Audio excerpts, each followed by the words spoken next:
Hi అండి. Welcome to Aaradhya సిస్రా world. మేమైతే పోయిన వారం అయితే ఇలా బందర్ బీచ్‌కెళ్ళాం. దీన్నే మంగినపూడి బీచ్ అని కూడా అంటారు. విజయవాడలో అయితే ఈ బీచ్ ఉంది. చాలా పెద్ద బీచ్ అండి.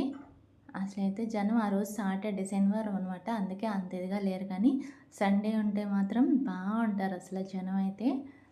అయితే వాటర్ కూడా అంత మురికిగా లేవు. పర్లేదు. కాకపోతే వాటర్ ఇలా నోట్లోకి వెళ్ళంగానే అసలు ఉప్పే సాల్ట్ అనమాట.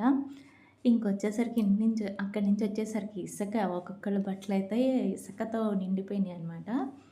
ఇంకొచ్చేసరికి చూడండి మా పెద్దమ్మాయి అయితే బాగా వాటర్‌తో ఎంజాయ్ చేస్తుంది. లాస్ట్ ఇయర్ వరకు అసలు దానికి వాటర్ అంటేనే భయం. ఈ ఇయర్ అయితే అంతగా భయం లేదు. మా చిన్నమ్మాయికి అస్సలు దేనికి భయపడదనమాట. చూడండి వాటర్‌లోకి వెళ్ళిపోదాం అంటుంది మా చిన్నమ్మాయి అయితే. అదేనే కార్తీక మాసం కదా! సముద్రం స్నానం చేసి గుడిలో దీపం వెలిగిస్తే మంచిది కదా అని చెప్పేసి ఇంకా బందర్ బీచ్‌కైతే బయలుదేరామనమాట. ఎప్పుడైతే మా హస్బెండ్ వాళ్ళతో వస్తామో అది సండే వస్తున్నాం. కాకపోతే ఈసారి అయితే మా అమ్మ వాళ్ళతో అలాగే ఆడపడుచు వాళ్ళ అమ్మాయి అందరం కలిసి వచ్చామనమాట. ఎందుకంటే మా చిన్నమ్మాయి అయితే వాటర్‌లోకి ఎప్పుడు వెళ్దామా అని చూస్తుంది. ఇంకా అసలు వాటర్‌లోకి వెళ్ళాక అసలు బయటికే రాను అంటుందనమాట. మా మదర్ అనమాట.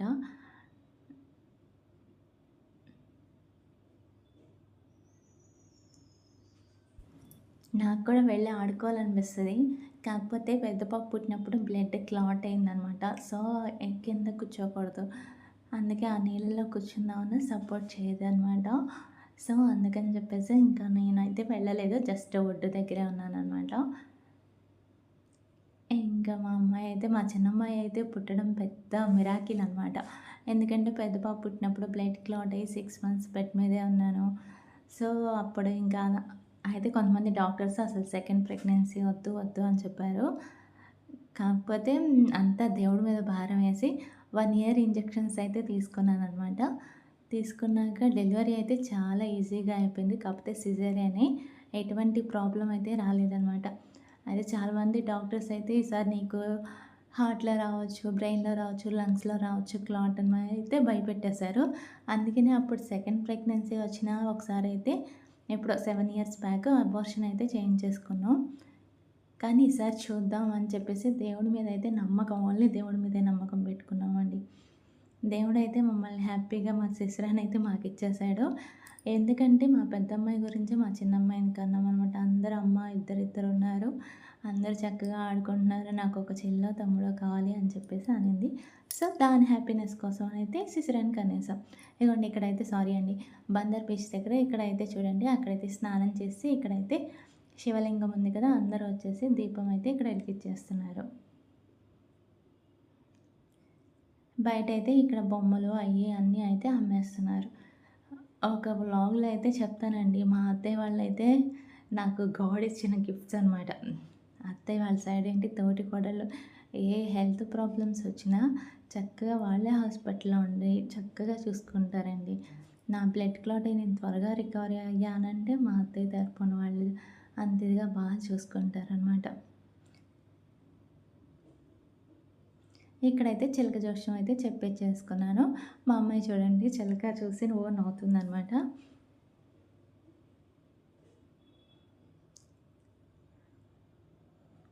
బయటైతే ఈ విధంగా బొమ్మలు అమ్ముతున్నారు గానీ, ఇక్కడైతే కాస్ట్ చాలా టూ మచ్ కాస్ట్ అనమాట.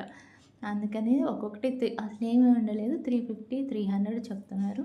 సో, అందుకని చెప్పేసి ఇక్కడ ఏం బొమ్మలు తీసుకోలేదు. ఇక్కడొచ్చేసరికి ఇంకా పాండురంగ స్వామి టెంపుల్ దగ్గరికి వెళ్ళిపోయామనమాట. కరెక్ట్‌గా అప్పుడే 5:30 అవుతుంది. ఈ టైంలో దీపం పెడితే చాలా మంచిదంటారు కదా! ఇక్కడ చూసేయండి కోనేరు కూడా ఉందనమాట. పెద్ద రావి చెట్టు. ఆ రావి చెట్టు కిందే చాలామందయితే దీపాలు ఎలిగిస్తున్నారు. అక్కడే చిన్న శివలింగం ప్రతిమ కూడా ఉందనమాట.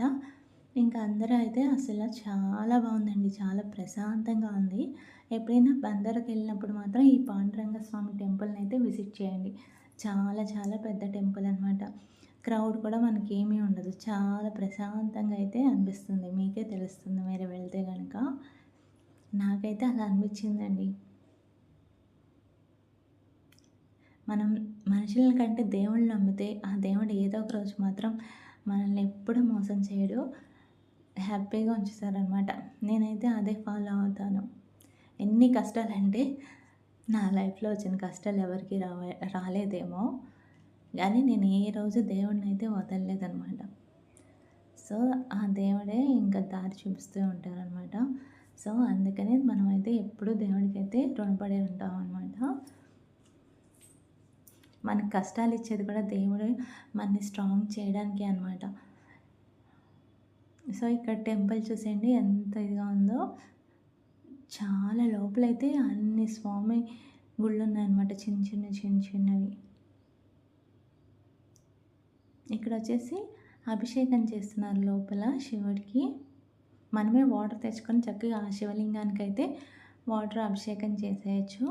అయితే ఇక్కడ నేను పటిక బెల్లం అయితే పాండురంగ స్వామికి ఇవ్వడం మర్చిపోయాము. అందుకనే బయటకొచ్చి అయితే ఇలా పటిక బెల్లం మళ్ళీ తీసుకొని అయితే గుడిలోకి వెళ్ళామన్నమాట. ఇక్కడ వచ్చేసరికి మా అమ్మాయి అయితే కొన్ని బొమ్మలైతే తీసుకుంది. మినీ కిచెన్‌కి ఐటెమ్స్ అనమాట కొన్ని తీసుకుంది. మా పెద్దమ్మాయి అయితే బంగారం అండి. నా డెలివరీ అయ్యేటప్పుడు ఏంటంటే డెలివరీ రోజు అనుకోకుండా ఆ రోజు మా అమ్మాయి కూడా హాస్పిటల్‌కొచ్చింది. అప్పటికప్పుడు డెలివరీ చేయాలని చెప్పారు. మా ఆయన అయితే "ఎందుకు అంత టెన్షన్ పడుతున్నావు" అని చెప్పేసి అన్నారు. మా పెద్దమ్మాయి అయితే "అమ్మ ఎందుకు నువ్వు వెళ్ళు ఏమి కాదు. హ్యాపీగా దేవుడినైతే తలుచుకో" అని చెప్పి అయితే చెప్పింది. అంతే హ్యాపీగా వెళ్ళాను. దేవుడు నన్ను అంతే సేఫ్‌గా తీసుకొచ్చాడనమాట. డెలివరీ అయ్యి కూడా 1½ ఇయర్ అయితే అయిపోయింది. ఇక్కడ చూసేయండి అందరైతే దీపాలు ఎలా వెలిగించారో మేము కూడా దీపాలైతే సంధ్యా సమయంలో ఇలా అయితే వెలిగించాం. మా ఆరాధ్య కూడా ఇలా వెలిగించేసిందనమాట దీపం. మా ఆడపడుచోళ్ళ అమ్మాయి అనమాట పక్కన. ఇగోండి మా చిన్నమ్మాయి, మా పెద్దమ్మాయి. మా పెద్దమ్మాయి, చిన్నమ్మాయి అయితే బాగా పూజలు చేస్తారు. ఇక్కడ అయితే ఆవు వచ్చేసి తినేస్తుందనమాట అరటిపళ్ళు అవన్నీ.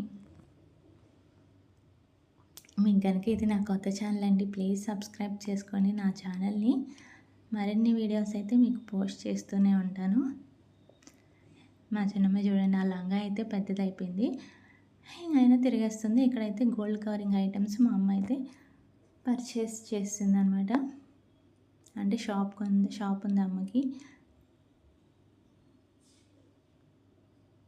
ఇక్కడైతే బీచ్‌లో నేను మా ఆడపడుచోళ్ళ అమ్మాయి, మా అమ్మాయిలు అయితే ఫోటో దిగేసామనమాట. Thank you.